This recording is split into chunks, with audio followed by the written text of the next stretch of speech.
get into it. Grabbing the Brisket podcast, guys. Hey, we're running a few men short, few men down. We're a few bricks shy of a wall. Right. Yeah.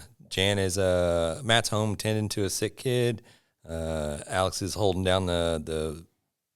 He's running the tracks. Yeah, he's holding down the railroad there. So, and Jan, who knows where? I know he told me where he was at, but he's flying off in, I want to say Minnesota. It's definitely North Country or whatever. He says he likes it up there, but I can only imagine. What do you think he's doing right now? Oh, freezing his junk off. Do you think it's cold here? It's probably really cold up there. Do you think he's really freezing? No, he's probably in a bar somewhere. Over under, what are the odds? Like he's in a bar. I mean, it's work related, right? It's, I have to go get a couple beers. Right. Oh, yeah. I'm with my coworkers. It's fine. Oh, yeah. Odds are. Yeah. He's definitely partaking of some kind of adult beverage somewhere as we speak. Yeah. Let me ask you this. When you get into a nice setting, do you try to, well, I'm trying to think of the word. Do you try to make it your drink order just a little bit more sophisticated? 100%. You're going to going straight to the whiskey. Maybe you're getting like the. Oh man, honestly, I only have like a couple of them in my repertoire. I don't know that many fancy drinks. The only one I have is like an old fashioned, right? Like it's either I'm ordering a Coors Light or an old fashioned. So those are what I got. Yeah, I get stuck in that boat as well because I'm just always like, yeah, it's a nice restaurant. I just can't just order a beer. They're just thinking I'm some dumb redneck just ordering a beer. Like, hey, do you have it in a can? Exactly. Take a Coors Light in a can, please.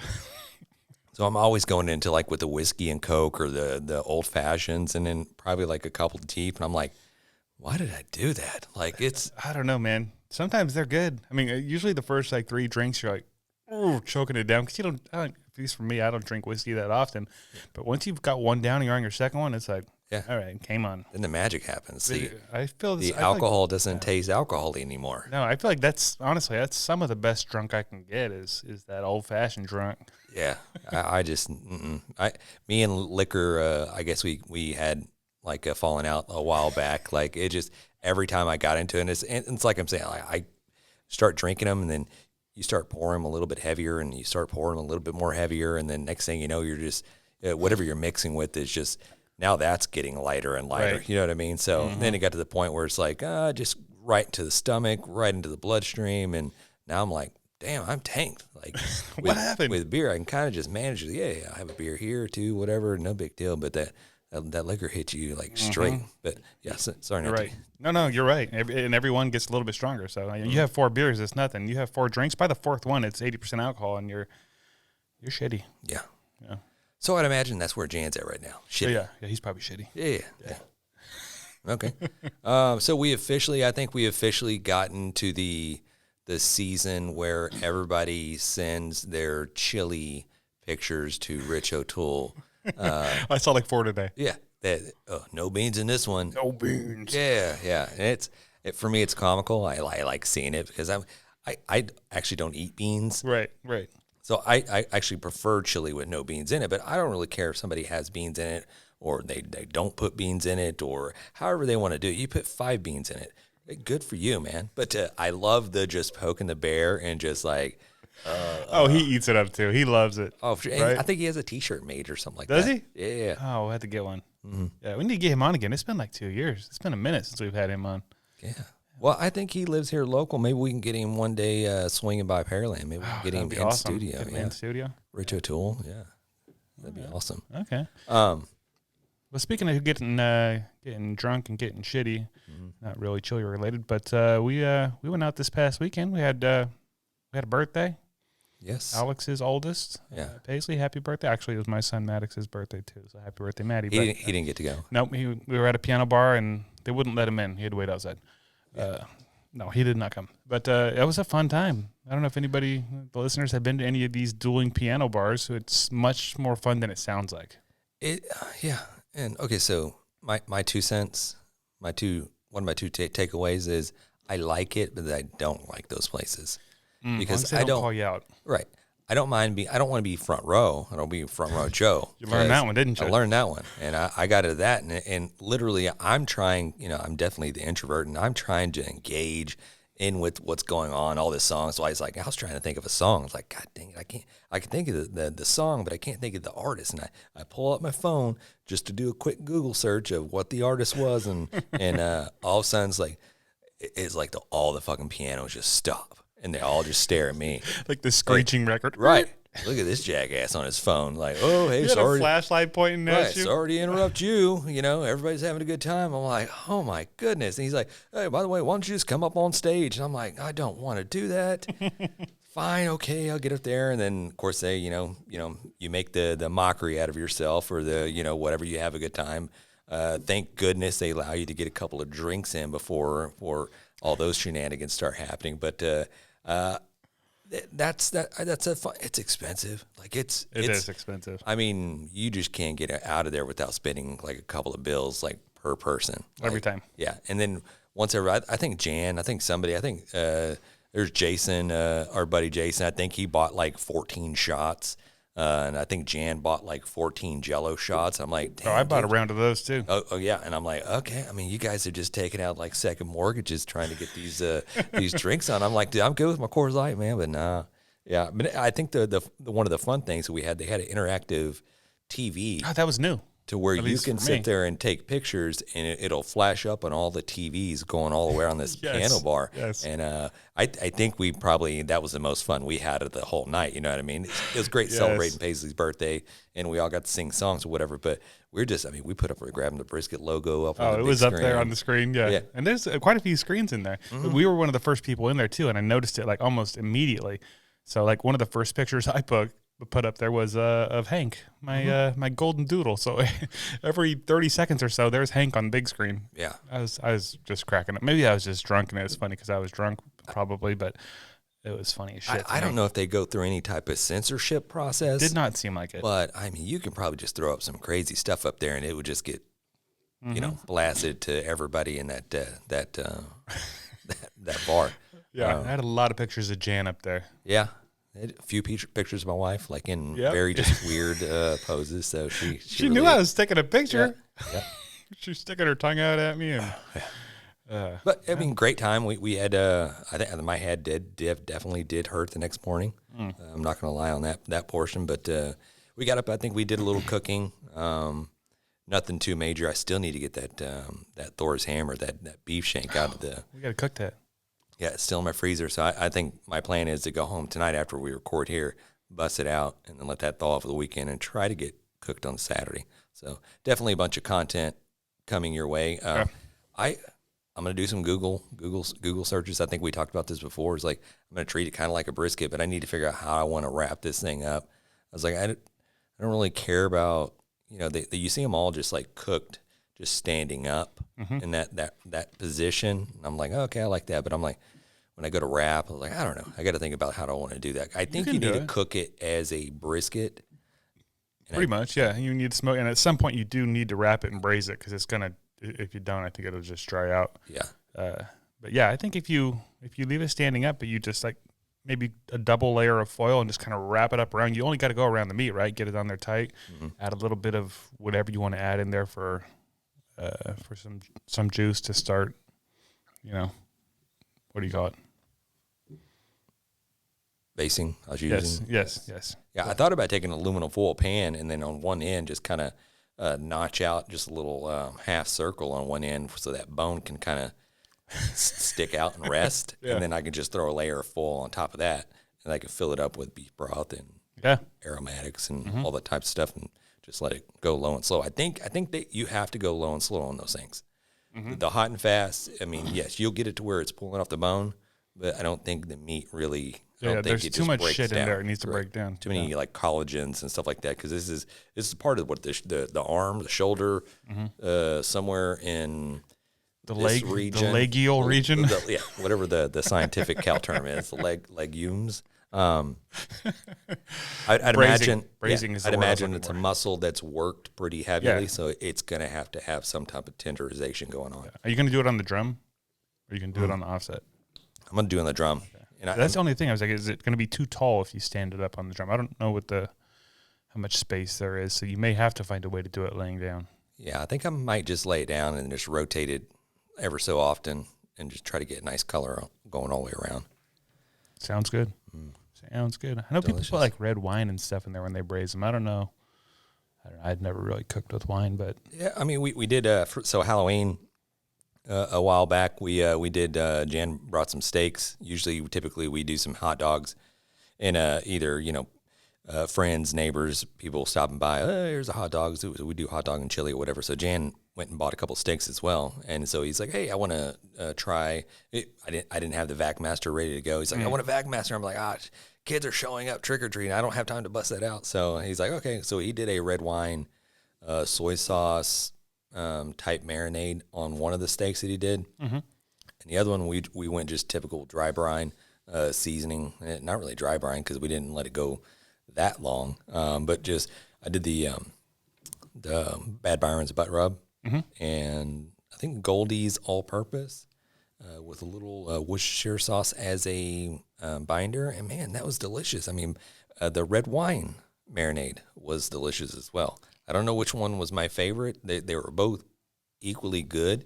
The red wine just had a little bit of more subtle, just like nuance, little notes to it. A little fanciness. Yeah. So I was like, you can always taste it, the fancy. Yeah. What? So the steaks came out good is what you're telling me? Steaks was good. Hot dogs were a complete flop. I really? think. You just forget about them? No. I mean, we cooked them and did them. Just like nobody really wanted a hot dog. Losers. What's wrong with people? Right. Yeah. So trick-or-treating was cool. Dude, I scared the shit out of kids. Such a jerk. I know. I'm horrible. Like, I wasn't trying to, and I think there's a lot of friendly fire where I was, like, trying to get, like, some older kids, and there were some little kids there with them as well. And, man, they just scared the shit right out of them. Crying? Were you making them cry? I wasn't trying to. So this is what we did. We set up, Michael Myers. Something different. So I got the outfit on, and I'm in my front yard, and the front yard's kind of dimly lit. And I have a extension cord going in one hand, and I have my hand tucked all the way to where you can't see my hand in it.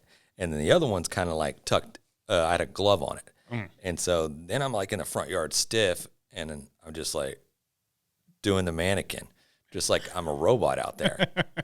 And nobody really can tell. And then people were just walking by like, "Oh, Michael Myers.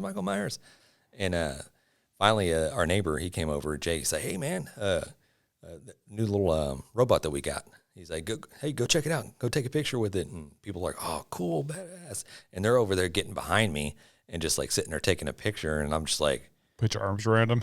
Like, "Hey, how's it going?" They're like, "Oh, shit." Or I'm doing this number, and the little girl, dude, I felt bad. She was probably like 8, and he was like, "Go ahead, yeah, shake his hand." And I'm going up like this right here, and all of a sudden she grabs my hand. I was like, "How's it going?" She fell down. She fell down to the ground, and she started screaming. I was like, "Holy shit!" I ripped my mask off. I was like, I'm sorry."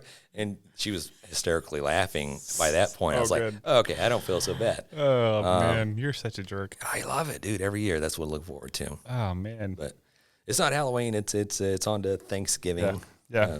Oh, we had a good Halloween too. We did the full size candy bars at our house. We were that house, so went through like 200 candy bars in like, I don't know, an hour and a half or something. So we don't have that many houses in our neighborhood, so I don't know what the hell happened there. So I see. I think that's a rich neighborhood. So that's what happened. I think so, because there was definitely people coming in, cars parked, and I was like, "What is happening? We don't have this many people in our neighborhood." And it was bustling a little bit. Dang. So all right. It was a thing. I don't know if y'all want to roll through sometime, but maybe I got to hit your house up. Like them big candy bars. Yeah. I came back because I took the kids. We had the golf cart just rolling around, letting them do their thing. Came back and wasn't shit left in the bucket, but like she bought like one bag of the small candies. That's what was left. I was like, this is some bullshit. Like, where's the Reese's? Yeah. No, I'm right there in the same boat because we combined 3 houses together. And just like 3 buckets of candy, and the kids walk up just like, "Ooh, some from here, some from here, some from here." And by the end of the night, I'm like, I'm kind of like on a diet a little bit. And I was like, well, I might just sneak a little whatever. And I'm like, something. Where's the candy at? Where's the candy at? I mean, seriously, I'm like, where's it at? And it's like there's a bucket, and there's like the shitty candy. You know what I mean? Yeah. Like the penny candy that's still left. I'm like, where's the lifesavers? Yeah. I'm like, okay, I don't need a breath, man. I need some chocolate or something like that. But it was all going. And that moment, it's like, okay, I don't actually need it. So I'm going to bed. I'll go buy my own candy tomorrow.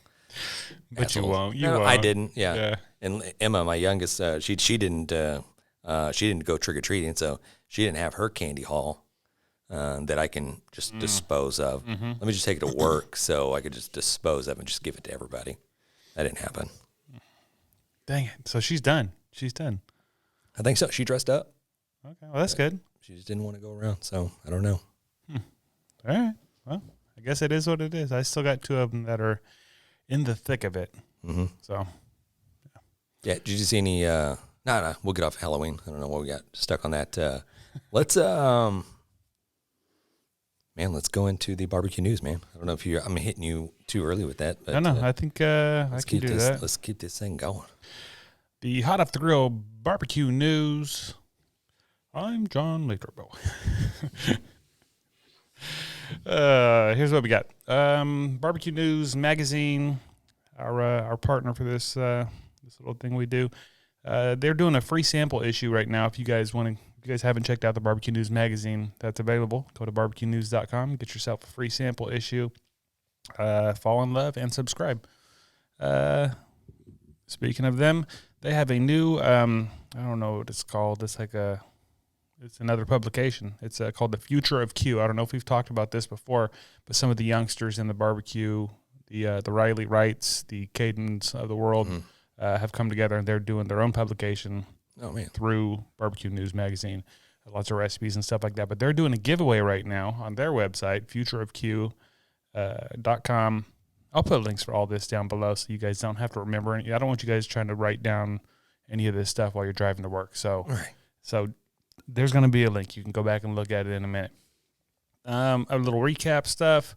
Blue Smoke Blaire is having her event January 19th through the 21st to that class.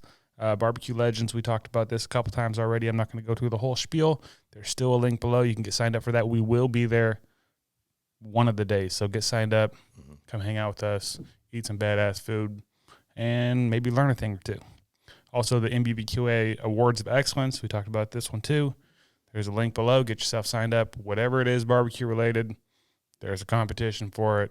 And they'll be handing out those awards at the NBBQA banquet, which is at the...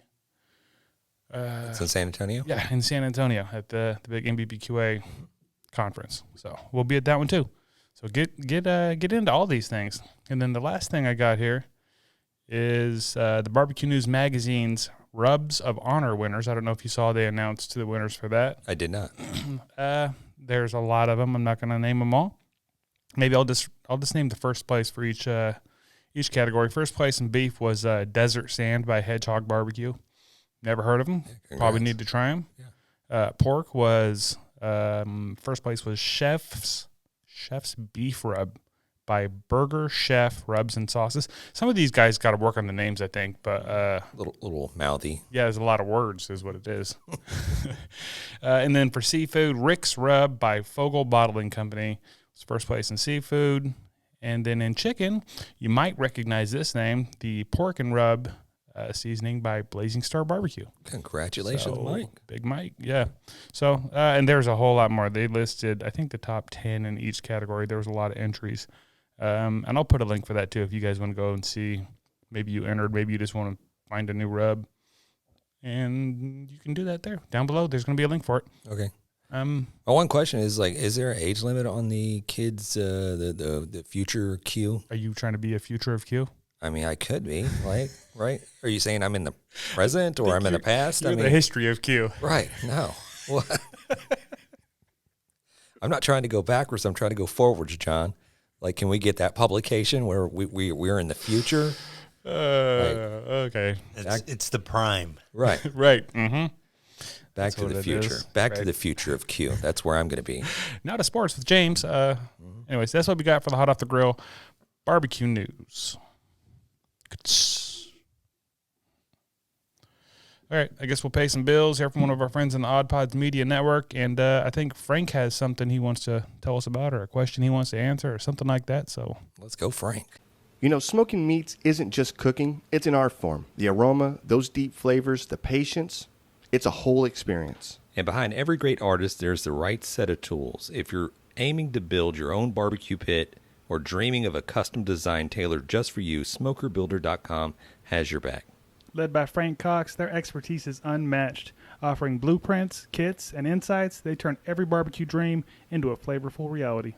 Imagine your backyard, the center of attention, and at the heart of it, a smoker that's uniquely yours. It's more than just equipment. It's about crafting those unforgettable moments, and with the guidance of Frank and his team, you're setting the stage for magic. So whether you're a seasoned pitmaster or taking your first steps into the smoky world, head over to SmokerBuilder.com, fill up your carts, and be sure to use the promo code GRABTHEBRISKET in all caps to receive your 10% discount. Smoke on. Threw down some ribs last night, used the Chicks That Smoke spicy rub, mind blown. Dude, that's what I'm saying. Like the Chicks That Smoke spicy barbecue all-purpose rub, dude, it is a game changer for sure. Yeah, if you folks have not given it a shot, you need to. Honestly, your barbecue will thank you.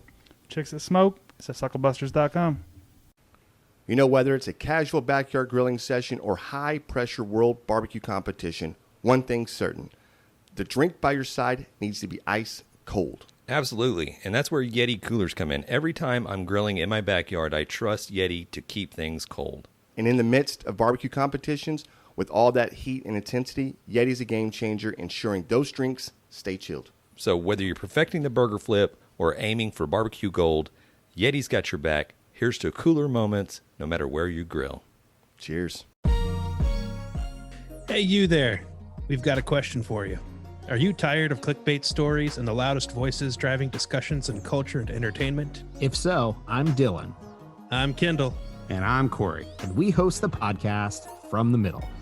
We're middle-class guys living in the middle of America, in the middle chapters of our lives with points of view somewhere in the middle. We take a more reasonable and centrist approach in our discussions covering genres like comedy, culture, entertainment, and interviews with really interesting folks like business owners, comic creators, doctors, news anchors, New York Times best-selling illustrators, professional stand-up comics, and more. We really value a relaxed and conversational podcast, one that we hope is so fun and laid back, you'll forget you're not actually hanging out with us. So search at From the Mid Pod, just like it sounds, or check us out everywhere you can find podcasts. And now it's time for Frank Knows What's Wrong With It. As always, send in your questions to 434-829-2299 or shoot us an email at info@grabtheminthebrisket.com. Hey guys, I'm Frank Cox. I'm the barbecue pit engineer, and this is another episode of Frank Knows What's Wrong With It. So each week I answer your questions on the Grab 'em in the Brisket podcast. Send your questions into the Brisket Boys. I'm glad to answer them for you. On this episode, we're going to talk about linseed oil. So I've been getting some questions about people that have black paint on their smoker. This is a very high-end smoker behind me, but they have black paint, and the paint burns off or flakes off or whatever. And it's just such a pain in the rear to get that paint to look right again. And so the question is, what do I do about paint whenever it's starting to flake off and burn off? Is there something I can do? And my recommendation is going to be to linseed oil it. So here's kind of why I recommend that. Whenever you hit this cooker behind me, like if the paint starts to go over a number of years and starts to dull out or get scratched up or anything like that, it's going to be easy just to wipe right over it with some linseed oil, and that color will actually kind of bleed in with the rest of it. But also that linseed oil will build up a protective layer on the surface of this paint and let it go for a long time. So all you got to really do is scrape all of the flaking paint off the firebox or wherever the damage is. Get it really good and clean from anything that you don't want on it. You could literally sand it a little bit and dab a little paint on there. But once that paint dries, or if you decide not to paint it, just wipe linseed oil on there, burn a good hot fire, and that'll actually cure that oil on the surface of your pit. And then as it burns, if you use boiled linseed oil, the more fires you burn, the darker that oil's gonna cure. And it'll wind up looking like an iron skillet when you're done. There you go, you got your black paint back. So anyway, I hope that helps somebody. If you have any questions about, barbecue related equipment, issues with cooking, anything like that, send them into the Brisket Boys and I'd be glad to answer your questions for you. Till next time, keep your smoke thin and blue. This is Frank Cox from Smoker Builder. I'm the barbecue pit engineer, and we'll see you. Thank you, Frank. You guys want to send in your questions for Frank, that's 434-829-2299, or you can send us an email, info@grabtheminthebrisket, or of course any of the social medias. We're all over the place. We're even on Reddit now, and we're not getting suspended for 3 days at a time for spamming. Yeah, that was John's over spamming everybody in I'm a the spammer now. Yeah. Don't mind me. Anyways, yeah, so we're on all the social medias too. So sending your questions for Frank. Yeah, and when you say we're on social medias, it means John's on social medias. James is too sometimes. James is there, so that's primarily who you're going to get to speak That's with. true. Was John and James. So when you see like us talking shit about the Cowboys or basically that, That's all you John. know what's happening. That's all John. You know what it is. But hey, this episode's all about Turkey Day. We're diving into the world of cooking turkey for your loved ones on Thanksgiving. So there's many ways. There's a whole lot of ways. There's a whole lot of different turkeys out there that you can pick and choose from. So we thought we'd go into it, especially right here before Thanksgiving, and hopefully give you guys a couple of tips and tricks for you guys out there fixing to search out your little turkey. And we'll go into a little bit about how we cook our turkeys a little bit. Mm-hmm. I know John does a little bit different. I think over the years you kind of like, I don't know if you get not lazy, but you try to find the easiest like method. You know what I mean? Something that works out for you and your family. Like it always kind of changes because we've always done the fried turkeys, and they've always came out great. But I'll be honest, like half the bird is kind of unusable. You know what I mean? That's the thing with it, right? That's the problem. Like the legs, the thighs, it's gonna get overcooked. they're so overcooked that you're really just diving into the actual the breast meat, and even that sometimes can be a little dry. Yeah, it's really hard to dial it in when you're deep frying something like that. It's tasty. Not gonna lie. I Right. mean, it's tasty it's as all deep fried, get. so. Deep fried. I love that. Love that shit. So the last couple of years we deep fry one, and then we'd spatchcock one. So we had one on the Weber, and that way we would have one that was like, oh, okay, this is the one we sit there and get our nice juicy pieces of meat, the one we're going to have like leftover and stuff like that. All right, so before we dive into turkeys, let's talk a little bit of, I got a few like little turkey facts. Turkey tips, strange bits of information. I don't know. TV dinner origins. I think we've discussed this once before on the podcast, maybe vaguely last familiar. year. So the concept of TV dinners is said to have come from Thanksgiving mishap. In 1953, someone at Swanson misjudged the number of frozen turkeys that it would sell at Thanksgiving by 26 tons. That's 6 tons? That's going to get somebody fired, right? What's the math on that? I don't know. Somebody. I don't know. Do the math and I'll go on. So the company decided to slice up the meat and then repackage it with trimmings on the side.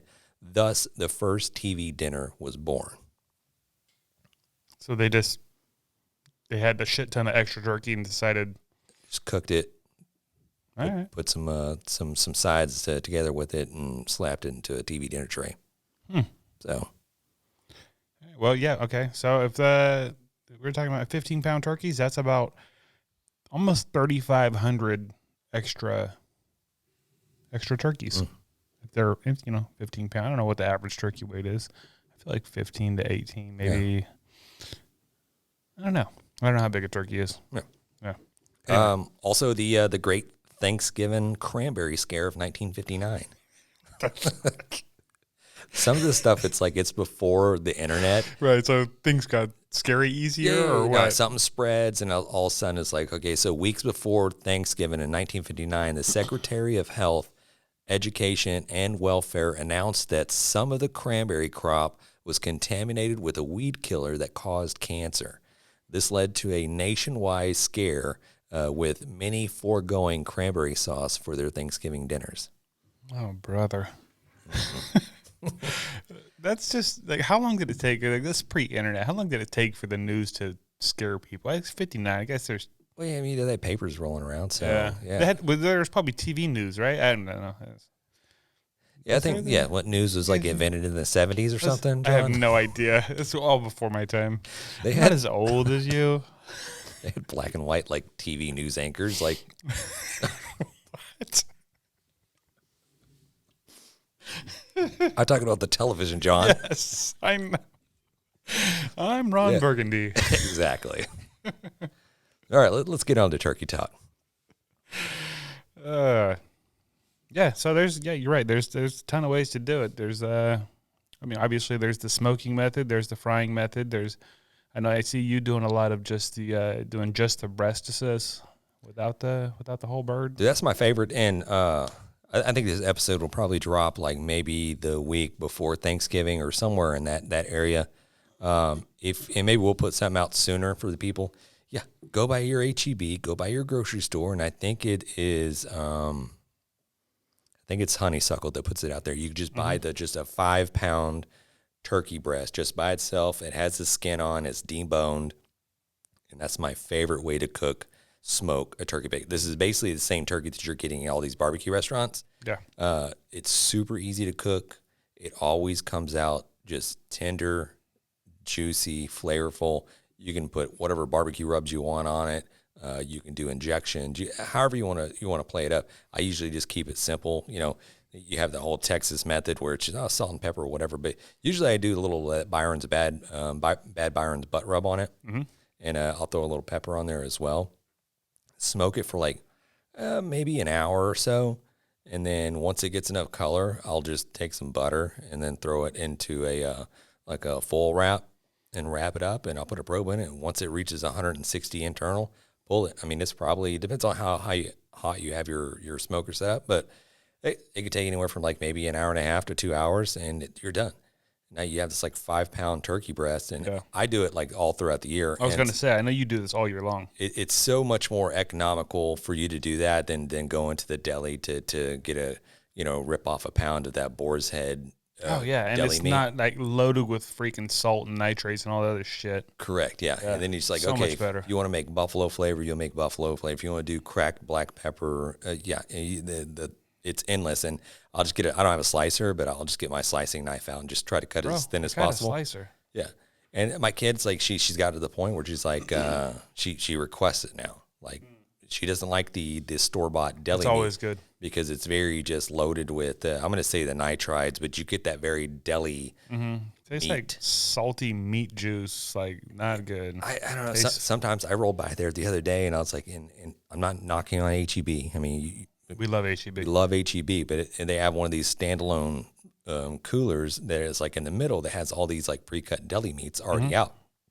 And I'm looking at them, and I'm like, okay, I'm trying to find the flavor I want, but and it's cold. Everything's cold, but I'm looking at every bag, and every bag just has like a little just quarter of like meat juice that's just hanging out in the bag. And it's just not just the one bag. And I'm like, I don't remember them putting meat juice when I get meat over there. So what is this? And I was like, I'm not going to attempt to even purchase that stuff. Maybe there's something going wrong. Maybe it's not held the right temperature. I don't know. My guts aren't going to risk that at all. But test it out. No, yeah, no, definitely. I was like, hey, Laura, does this taste funny? Yeah, exactly. But it's something I do all the time. And last Thanksgiving, I went and bought one or two, but prior to Thanksgiving, because these things will sell out fast.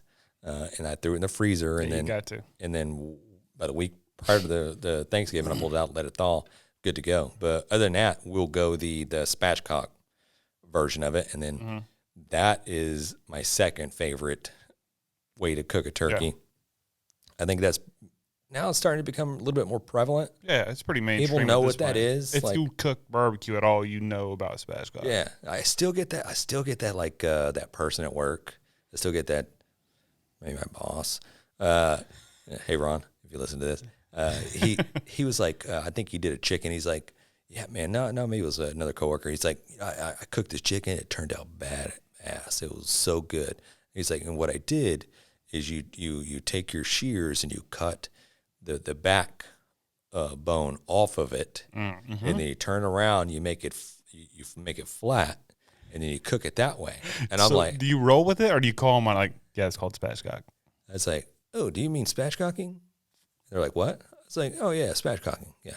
No, I mean, that's the terminology that you're, I like being an asshole. Like, I was like, why don't you go put some more wood chips on it? Or, you know what I mean? Like, I don't know why I hate on wood chips, because, I mean, I used to use wood chips a lot. It is what it is. But I'm like, it's, not to go on a different story, but it's just like mulch, right? It's just like you're just burning mulch and it just tastes. I don't. It's so readily accessible. It is. Go out to the yard. Just small chips of wood. And I'm like, those got to burn. And then they're like, oh, we'll soak it in wood to make it smolder longer. And I'm like, just buy bigger chunks of wood. Yeah.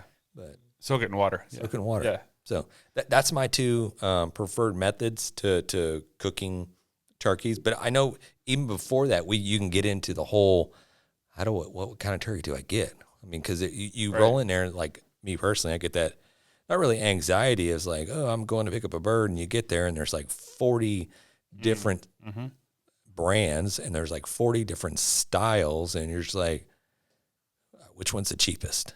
Yeah. Oh, I get a free ham with this one, so that's the one I'm going to go with. But it's like, it really depends on what you're trying to do with that bird. Yeah, you got to be careful. Because a lot of these birds become like they come pre-brined, right? So if you get one that's pre-brined, you want to be careful how you brine that sucker. If you're going to brine or inject. Yeah, because you could be like eating a salt block because you're like, oh, I'm going to brine this thing for 28 hours or 48 hours. It's already been brining for months, so it is, yeah. So and then you got the organic ones that they really don't contain any of the type of solution, so you definitely got to put a little flavor into it. But you need to refinance your house to be able to purchase one too. Yeah, what are those like $60 birds or something like that? Yeah, and then you'll mess them up. You'll mess it up. You'll mess it up. It's like you always every year. You go through this like it's not just Thanksgiving, but when you have these pre-planned family events or catering or whatever it is, and you set a time limit or a timetable when you're supposed to be eating. Oh, it never works. It never works out, and you get up to an hour before or 2 hours before, and you're doing the math, and it's like your bird's at 110. You're like, what the you don't want to say anything. You're like, oh, hey, how's it going? Oh, no, it's good. It's good. You're cranking up that heat. Right. You're just praying to God, like the meat gods that, okay, all of a sudden you probe and it's like, done. You're like, oh, thank goodness. But you do it every year. So that one of the best pieces of advice, you got to pre-plan this shit out. You got to give yourself enough time. And if you cook your bird way early and it gets done, that's fine. Get yourself a little cooler, let it vent a little bit. Wrap it up, throw it in the cooler, and just let it chill out and let it just get it done early. Get it done early. Yeah. Do not fight the.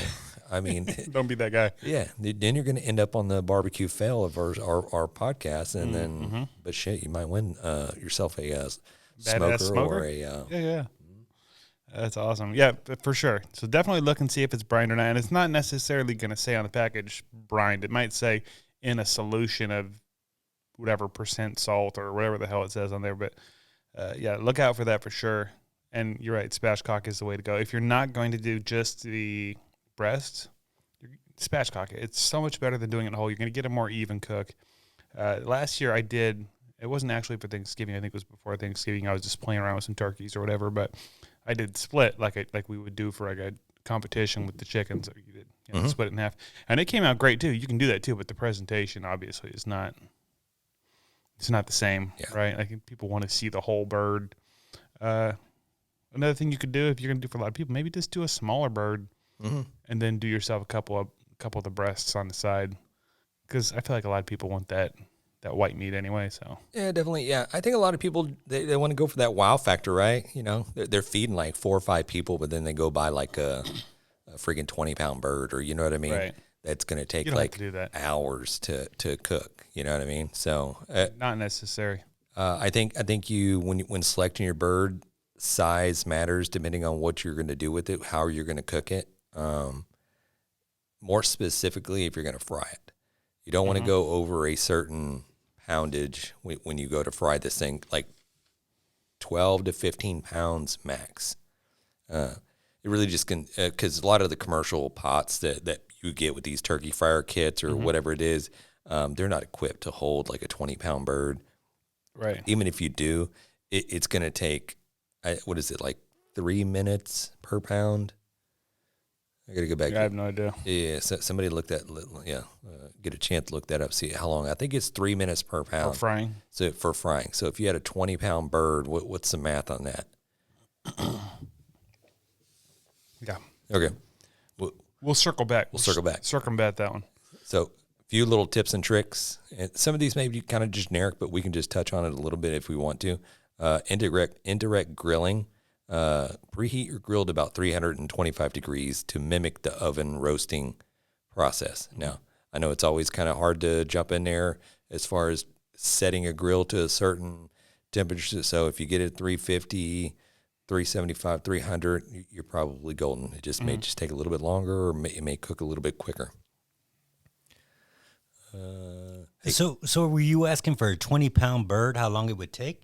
Yeah, what's the temperature? What's the time wise on frying a turkey? I know they have there's a guideline for So many minutes per so pound many or minutes something. per pound. Okay, so what it says here on it says 20-pound turkey would take 4 hours and I guess 25 minutes. Does that sound about right? That would probably be in an oven. To the Okay, oven. okay, yeah. and that's what I'm thinking. Yeah. That's what I'm reading here. Yeah. Yeah. So you're saying fried? Fried. Yeah, if you do like a deep fried turkey. Yeah. Okay, so it says it could take about 30 minutes per pound when you do that's a smoking portion of it. So it says maintaining a low and slow approach when you go smoke a turkey, 225 to 250, and you're looking at about 30 minutes per pound. Yeah, I don't think you need to do low and slow necessarily with the turkey. Like you said, I think you're better off. I mean, I guess you could start it out at like 250 or something, but I think you want to Try get it out. Yeah, it's gonna take that long. It's gonna dry out. It's not gonna be good. I think you need to cook that sucker at like you said, 325-ish or something in there, maybe even 350. Cook that sucker a little hotter. I think get yourself a little crisp to the skin. I love it. That's what I think. Yeah, and if you are doing it indirectly on your Weber or indirectly on a drum smoker or what have you, go ahead and throw a tinfoil pan underneath your bird, catch all those drippings. It's like, one, you can use it to make gravy, or two, you can use it to save your grill from just getting all just caked with all this grease and shit, because it's going to drop a lot of juice everywhere. Get them gizzards out too. And the You should bag. Get the little bag out too. I don't know if you've been there, but I've definitely been there. Pretty sure we've had some barbecue fail stories about that. I don't know. Brining or injecting? You have a preference, or you do both? We do both. I think lately we've been doing the brining. I like the brining method of it, and then we'll come back and do a little. I used to do the Tony Sacheries.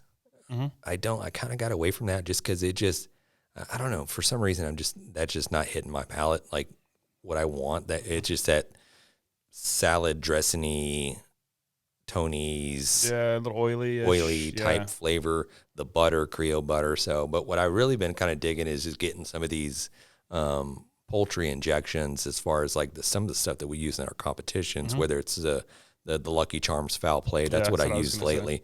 Take a little bit of that and then mix in a little. You can go in some squeeze butter, some margarine, whatever, something that's a little bit softer, and get that whipped around, and then get you an injector that can pull up some of that's a little bit thicker, and then inject that into the meat. Oh, dude, so good. Yeah, his stuff it really is. It's good. It's on another level. Yep. I know Hey Girl Hey has a whole turkey kit out there now too. So I haven't got to try her stuff. I have tried some of her stuff, but not her turkey kit. And Yeah. I know she sells out every year. So Yeah, Lane's has a turkey brining kit as well. Okay. So we tried that. I think that was probably one of the first turkey brine kits that I've tried, and it's good. I mean, I love all the Lane's he's got such the good shit. signature blend, and So then also good. the brisket rub that he has. I mean, I'm not a fan of the ancho coffee, but that's just me. I'm just hating on that. That might be one of my most memorable interviews we ever had.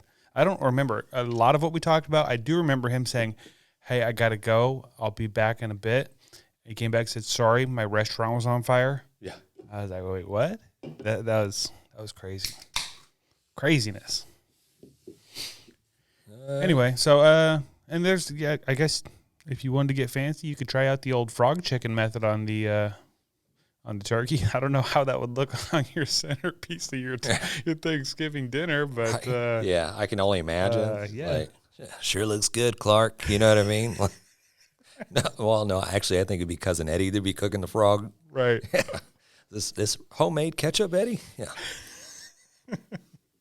And Christmas is right around the corner. Yeah. I don't know when you start jamming out on the Christmas music, but you wait until after Thanksgiving, after the turkey's put away before. Yeah, I think you know. think you could just get bombarded with it, right? I think it's just a barrage It's of a lot. You turn on the radio. I mean, I listen to a lot of Spotify and a lot of like either satellite, so you get to pick and choose what you want to listen to. But yeah, you go to the stores, you just it's automatically going. Yeah, I did see some. Well, for the last month now, I've been seeing some Christmas stuff out, but I've seen a bunch out today at Walmart. I was like, man, like they did not waste any time. They pulled down that Halloween candy and put up the Christmas candy. It's everywhere, but I haven't heard any music yet. And I know I'm not as into the Christmas music as you are, but I mean, it's coming. I'm sure it's coming soon. Yeah, I don't know. I'm already jamming it. So I figured you were. There it is. I was waiting for that. There's houses everywhere that's already lit up, with all the Christmas decorations and stuff like that. So I'm like, okay. My guy was putting lights up today, so Got to get into the mood there. I don't think we really touched much on the deep frying a turkey, as opposed to how long you got to cook it at. I think it comes down to about 3 minutes per pound is what we did last time. So if you go a 20-pound brisket or even bigger than that, it's going to take so long for that internal temperature to hit that temperature mark that you need. The outside is just going to be so dry and it's going to be burnt and all that stuff like that. So yeah, try to stick with the like 10, 15-pound bird. If you got to do two of them, do two of them. That's what I was going to say. Like if you need that much turkey, just do two. It's going to cook more evenly. It's just going to be better. Yeah, and I made this year something that I didn't really even think of, but what about just go ahead and just cutting the wings off, cutting the legs and thighs off, and then frying those separately. I thought about that too. I was literally thinking about that today. Like, how come we don't just like break this sucker down and cook it? Yeah, and you can pull it out when it's perfectly good in the legs, and then you can do the breast separately, and everything would turn out great. But yeah, I don't know why we don't do that. Why don't we do that, Raul? Hey, my max at the cooking is the TV dinners y'all was talking about. Man. That's it. That's all I got. What's your preference? Do you like fried turkey, smoked, just regular traditional roasted in the oven? Free. Yeah. All the above. I actually like those too. I do too. Yeah. Free food is the best food. Maybe we need to bring in some turkey or something before Thanksgiving that we cooked up. Yeah, let's do it. Hey, quit talking about it and do it, man. Right? Every couple of weeks we talk about, hey, we should bring in some food. I'm still waiting. Yeah, he's holding off on dinner every week. Every time we walk in, he's like looking, just like, just carrying that stupid cooler. Yeah. But hey, there's 100 different ways that you can cook a turkey. Do a lot of research. Hey, one thing: don't put a frozen bird into your hot oil grease. Don't do that. That's how you hurt people, and that's how you lose your house and all that. You get the fire department called on you and all that good stuff. Hey, but if you do, call in that barbecue fail. Yeah, you'll win yourself a bottle of rub for your troubles and heartaches. But seriously, all those cooks that you do, all your turkey cooks and whatnot, and whatever else you do for Thanksgiving, take some pictures, post them, send them to us, tag us in it, whatever it is. We want to see it. We'll if we get enough of them together, maybe we'll make a little slideshow and share it after Thanksgiving. Yeah, maybe we'll do another segment of instead of the brisket professors, we can do the turkey professors. This is Turkey Talk with James and John. Oh, that's weird. That's a horrible idea that I just came up with. Yeah. Throw that in a trash roll. Look at the restices on that one. All right, well, that's enough turkey talk. Let's slide into that grabbing a brisket beer review. That's a hell of a duet. I think we need more people here. What do we got, James? All right, let me get this thing poured up a little bit. This is dark. I'm going to say that right now. Definitely looks like motor oil. Okay, so this one is called the Dream Eater. We're looking at a double stout with cinnamon crunch cereal, coffee, vanilla, and milk sugar. Dream Eater. Not really sure what milk sugar is. Is that the stuff that's left on the bottom of the bowl when you eat cereal? I think it's like breast milk. Okay. Yeah. Pretty sure that's what they're using there. The can looks pretty cool from the camera point angle. Yeah, it's pretty. I like the artwork on it. Is that an anteater on there? What is that? It has tusks. I don't know what the hell that is. I guess that's a Dream Eater. Yeah, it's a cool can. Burlington Beer Company. And let's see. This is 8% alcohol by volume, 1 pint. And it's from Vermont. Vermont. What are they called? A collective of Vermonts. What? People from Vermont. A collective of them? Like Texans. Oh, yeah. They're Vermontians. Is that, Yeah. Vermontians. I like that. Yeah. I have no idea. Yeah. Do we know any fun facts about Vermont? Maple syrup. Wow, this tastes like cold coffee. It does taste like kind of like a cold brew. Yeah. I'm not hating it, but Yeah, it's not awful. It's just I guess I was expecting, I don't know, some sweetness in there. I guess with the cinnamon, vanilla, and the milk sugar. It tastes like. yeah, maybe we should just sip on it for a minute and just let this. Marinate. Yeah. It burns the nostrils. Hey, Roll, can you look up and see if you can find anything about this brewery? Or maybe some Vermont fun facts. Yeah, this is a Burlington Beer Company. Famous people from Vermont. Who do y'all got? Bradley Cooper, obviously. Hootie and the Blowfish. Will Smith. Wait, are you just making these up? Yes. I was like, wait, I don't see either one of those names. 100% making Yeah, it okay. up. Yeah. Who we got? We got Billy the Kid, Okay. Bernie Sanders.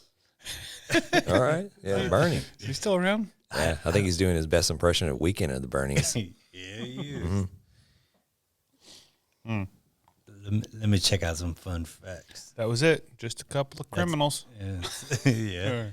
Fun fact, Billy the Kid died here in, I guess he was born. Well, he's buried here in Texas. I think he's buried in just outside of Waco. I think it's a town called Hico. Hico? Hico. Hico. Wait, that's the wrong. I said the wrong Billy the Kid. There's two Billy the Kids? Yeah, this is Billy the Kid, a former World Cup ski racer. So my apologies. Okay. Oh, Yeah. Yep. Never heard of them. So they really don't have a lot of famous people from Vermont. They gotta have a couple, right? Yeah, this beer is very okay to me. I mean, I'm loving it. I'm like, I don't know. Loving it? Yeah, I'm not. Bro, you don't even like coffee. It tastes like coffee. I don't understand. I think there's certain fine. coffee things that I like, and there's certain coffee things that I don't like. But It's okay. It's just okay for me. I mean, it's not bad. At least it's, I don't know. It has a good bitterness to it. It's not super boozy, which for 8% is kind of impressive considering the only other flavor is coffee. And it looks thick, but it doesn't really taste thick. It doesn't feel thick, I guess you could say. yeah, very, very light in the mouthfeel. Yeah. I guess you would say. Yeah, the mouth feels light. Yeah. We're just coming up with all different types of scientific knowledge, scientific terms about drinking beer. Right. Can you put up some beer adjectives on the board here for us? Right. So I immediately want to go back to Saloon Door. I want to go back to some of those just stouts that we've scored pretty high. A lot of them had kind of a peanut butter note to it. It was always Chocolate kind of a peanut butter, chocolate yeah. peanut butter. This definitely has a little bit more, more just straight up coffee. And I love it. I don't know. It's kind of hit or miss for me. I guess I would say kind of in the middle of the road. I'm going to write my score down so I don't let you sway me here. Just blind. I bet you're probably going to be in the 6s. I'm not telling you until you tell me. So, yeah, it's all right. It's pretty okay. I think I like it because it's, like you said, it's very just smooth. I definitely don't feel like you're drinking an 8% alcohol beer. And if you're a coffee lover, I know you're a coffee lover, but I think it hits my notes. But Spit it out, James. okay. See, now you're already swaying me. I already feel like I want to change my score. I gave it a 6.5. This is it's good. It's good. I wouldn't buy it probably, but if it was there and if it was, I don't know, this feels like a winter beer to me. It's good. Yeah, I feel like it needs something else. You know what I mean? It needs chocolate and peanut butter. Chocolate. All right. Take out the coffee next time. Put the chocolate and peanut butter in there. Mm-hmm. Right. We'll call it ridiculous AF. Right. Okay. Yeah. I'm going to go with a solid, probably just like 6.7.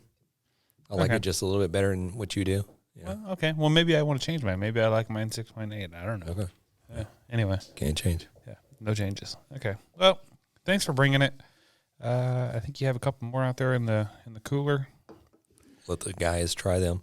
I thought it was a cool can. I mean, the artwork looks pretty badass on that. I do like the can. Yeah. The can is cool. It's cool. If anything, you would look badass just drinking this. Just yeah. Okay.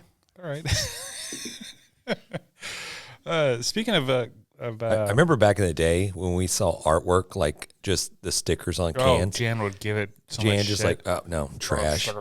Yeah, you can't even invest into making like cans. You got to put stickers on them. Just trash that. No, I don't want that. Yeah. I don't think it makes any difference. I think it is what it is. But speaking of cool beers, I was going to put this out there real quick. Our Christmas episode where we do multiple beer reviews in one episode is coming up probably in the next month, I would say. Probably about 4 to 5 weeks from now, we will be recording that episode. And how it works, if you were not listening last year, each one of us usually brings a beer in, a holiday beer, and we review all the beers. Mm-hmm. It makes for a fun night. If any listeners want to send in a beer or even just suggest a beer, I don't know if you just suggested if we'll definitely be able to get it or not, but if you send in a beer, we will review it on the show. If that's hard for you, you could always, we have a Specs, we have a Total Wine right here in Pearland, we can go pick it up too. I thought it'd be cool to get some from listeners that we could try on that show. That would be badass. I had this thought of it today. Yeah. But yeah, we're in Pearland. Look it up. There's a Total Wine and a Specs beer, wine, and more, whatever it's called. I don't know, Specs liquor store. Yeah. What about this? Like, how do we? I was thinking about how do we get the people more involved in the beer review? Like, what if on top of that, or just not just this, but any beer review? What if we could have listeners send us their beer review? Oh, I love that. Send us like do a TikTok or Instagram or whatever it is. Yep. Shoot us the link. We'll flash it up on the or even show. Just a voicemail. Either way, or voicemail. Yeah, perfect. I mean, and we'll put it on the show and let you guys be a part of the show. I mean, I'd love to love to see that. Yeah, especially if you send in a beer for us to try, because then we can make sure we try the same one that you review. Mm-hmm. But even outside of that, if you want to review one maybe that we've already done, maybe we can share that too. That'd be cool. Yeah, let's do it. Let's do that. More beer, the better. Right? That's a thing. I think that's the saying somewhere. Anyways, anything else you want to say about this beer? No, I might have some words after I drink this whole thing. And I think this is going to be one of those beers, once you get like close to the bottom of it, you know what I mean? Almost done. You're like, man, that was really good beer. Like, it's kind of just, maybe it's just the alcohol talking. Yeah, I feel like it might be. Mm-hmm. Are you almost finished with yours? No, I'm still pretty full. Okay. Here. Yeah. I think we're about the same here. It's like what was it? You can't judge a book by its cover. I mean, you're only just drinking the cover, and then all of a sudden, you really just hadn't got into the meat of the meat and potatoes of the drink. I'm just bullshitting. Yeah, that's deep. I don't know. Let's move on. Moving on. Deep shit. Yes. Okay. With that, we've talked about turkey. We've talked some news. We've talked some Frank. We've talked some beer. Shall we talk about some barbecue fails? Let's do it. It's just the two of us here, but our buddy Matt that usually likes to introduce or read the barbecue fails for us that couldn't be here. I think he recorded a barbecue fail for us that somebody sent in via the emails or somewhere. I don't know. Yeah. And I think Raul is going to share that for us, maybe. Got another barbecue fail for you guys here. So he says, just found your podcast. Want to say you're doing a great job. Anyway, saw you're looking for some barbecue fails and wanted to add mine from this weekend. So we're a new team, and we attended our second KCBS comp this past weekend at Red, White, and Q in New Jersey. Rained all set up Friday night. We got everything set up, tan up, canopy, smokers, charcoal in the dry spots, relaxed, and went to bed. Woke up to our 20 by 10 canopy collapsed all over our stuff. Luckily, our charcoal stayed dry, but it was still raining and we had ribs and chicken to prep. Got the canopy rigged up, enough to last through the rest of the rain, and got cooking. Had the ribs on my charbroil Grand Champ that I've had for years, never had a problem. I had decided to clean it for the first time leading up to this weekend so I wouldn't have any problems. Well, I threw a piece of wood on it to raise the temps a little bit before I put the chicken on. Look back 10 minutes later and the whole right side of the smoker is on fire.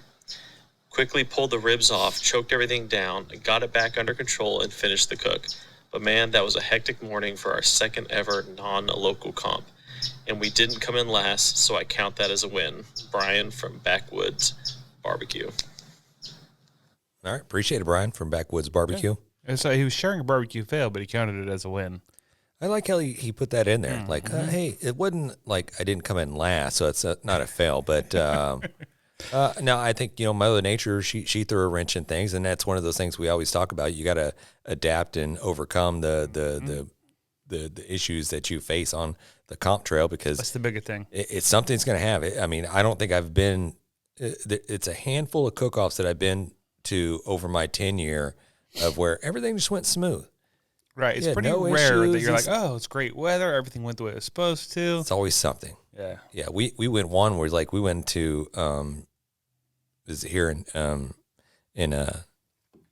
think it was Pasadena, Texas. I don't remember which cook-off it was. Pouring rain. Mm-hmm. We had one where we went inside to do judging for, I can't remember what category it was, or maybe it was a cook's meeting. We go in to get our information, and we come out, and there's apparently it's just a big huge storm just ripped up and just picked up everybody's canopies and just tossed them 100 yards away, and they're all mangled up, just sitting in this death row of tents, and they're like, okay, wow, now what do we do? And so everybody had to go buy new tents, and so it something like that's always going to happen. Something's going to break down. You're going to have a flat tire. It's we did that one cook-off that could have been hugely disastrous for me and John, that we drove 100 miles with dragging a barbecue pit, and it was never attached to the that was bad.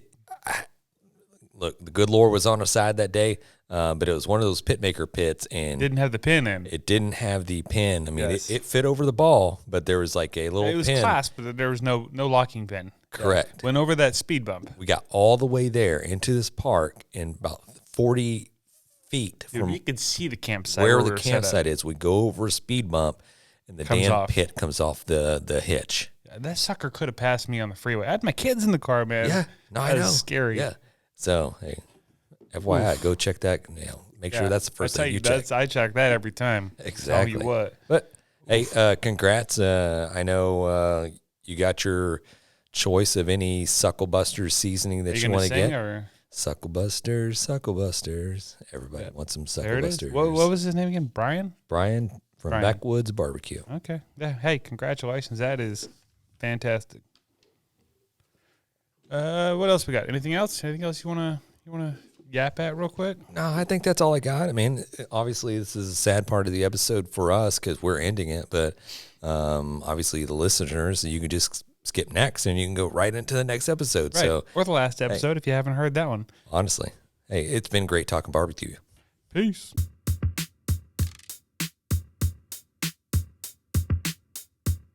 As we close out, big thanks to SmokerBuilder.com and the NBBQA for their unwavering support. Absolutely, and cheers to Barbecue News Magazine, Sucklebusters, and Dalstrong Knives for their contributions. And YETI always has our back, and CoolieNation ensures our drinks stay perfectly cold.